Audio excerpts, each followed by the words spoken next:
बैठे हैं तो वो परमात्मा याद दिलाते हैं,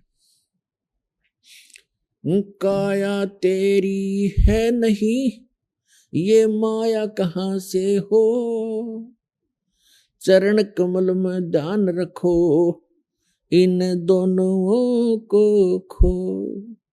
जब तेरा शरीर ही तेरा नहीं, बोले प्राणी, जब तेरा शरीर ही तेरा नहीं, एक दिन ये समाप्त होगा, सवा होगा या दफना दिया जाएगा, तो ये माया को तू अपनी कैसे मान बैठा है? भोले प्राणी, कुछ विवेक से काम ले।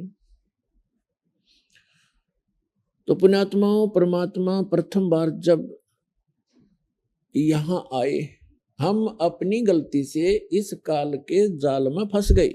अब यहां थोड़ी सी आपको मौखिक सृष्टि रचना सुनाऊंगा, उसके बाद आपके हृदय में ये जो ज्ञान है यथार्थ, ये तुरंत समाएगा। अब जो दास आपको कथा सुनाएगा सृष्टि रचना की, ये प्रथम बार जो व्यक्ति, जो बहन भाई सुनेगा, उसको अच्छा सा नहीं लगेगा, क्योंकि हमने महाभारत सुन रखी है, हमने कृष्ण लीला देख रखी है, हमने श्री राम लीला देख रखी है, और हम दृढ़ हो चुके हैं कि भगवान की कथाएं बस ऐसी ही होती है।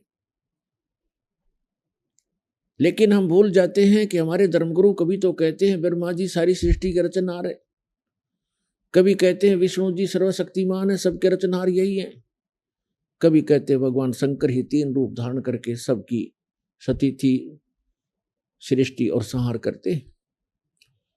तो ये लोकवेद दंत कथा थी और हमने यहाँ गधी सुन रखी है, और बहुत वर्षों से सुनते हुए आ रहे हैं, हमें कोई ऑब्जेक्शन इसमें रहा नहीं, क्योंकि 1 से सुनते हैं, 2 से सुनते हैं, 100 से सुनते हैं, 1000 से सुनते, वो झूठ भी हमें सत्य लगना प्रारंभ हो जाती है।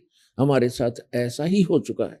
और जिसमें हम सत्य, जब वो सत्य बताई जाती है, तो इतना असत्य सुनने के बाद जिसको हम सत्य मान चुके हैं, वो जल्दी सी स्थान छोड़ती नहीं। जो असत्य हमने गना सुन रखा होता है, वो जल्दी सी स्थान नहीं छोड़ता। लेकिन परमात्मा के इस ज्ञान में, परमात्मा के इस यथार्थ ज्ञान और भक्ति में इतनी ताकत है, इतनी पावर है कि ये अपना स्थान बनाकर ही छोड़ती है। अपने आत्माओं, हम यहाँ कैसे फंसे? कोई जीवन है ये? आपको एक मोटे मोटे उदाहरण बताता हूँ। हम इन राजा लोगों को, मंत्री, प्रधानमंत्री, राष्ट्रपतियों को तो बहुत शक्तिशाली मानते हैं,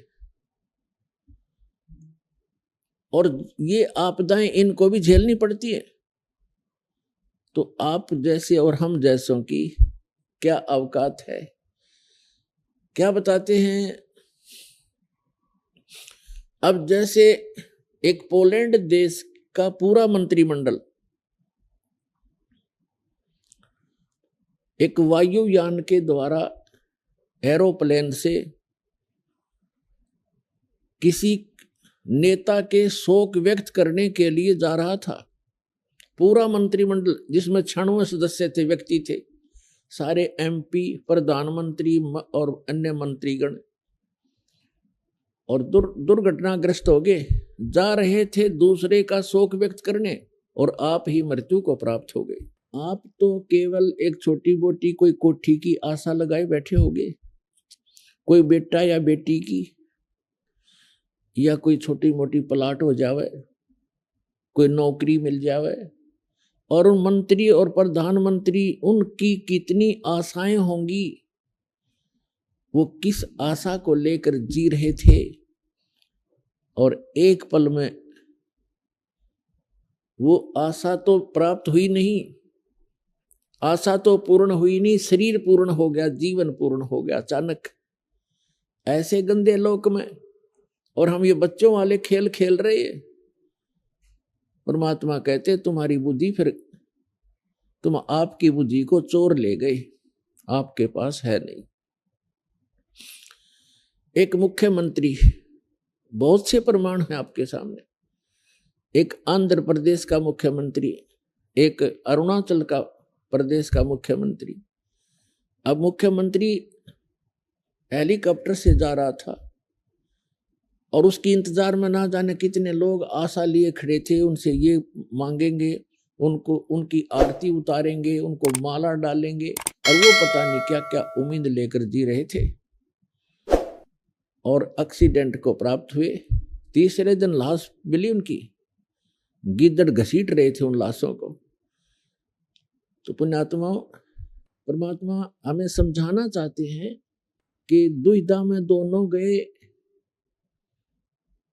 परमात्मा कहते हैं राम नाम कड़वा लगे, राम नाम कड़वा लगे, ये मीठे लगे दाम, दुविधा में दोनों गए, भाई माया मिली ना राम। परमात्मा पाने के लिए हमने इस माया का लालच छोड़ना पड़ेगा, और परमात्मा में हम दृढ़ हो जाएंगे तो माया तो छाया की तरह आपके साथ रहेगी, पर यह विश्वास आपको हो नहीं पाता क्योंकि हम परमात्मा से मिलने वाले लाभ को अभी तक प्राप्त नहीं कर पाए, इसलिए हमें अविश्वास सा बना हुआ है। जैसे अन्य संतों से दीक्षा प्राप्त जितने भी भक्त हैं वो भक्ति भी श्रद्धा से करते हैं, लेकिन परमात्मा से मिलने वाला लाभ उन्हें प्राप्त ना होता, जिस कारण से वो अन्य विकार भी और छल कपट वो उसी तरह की क्रियाओं में लीन रहना पड़ता है। उनकी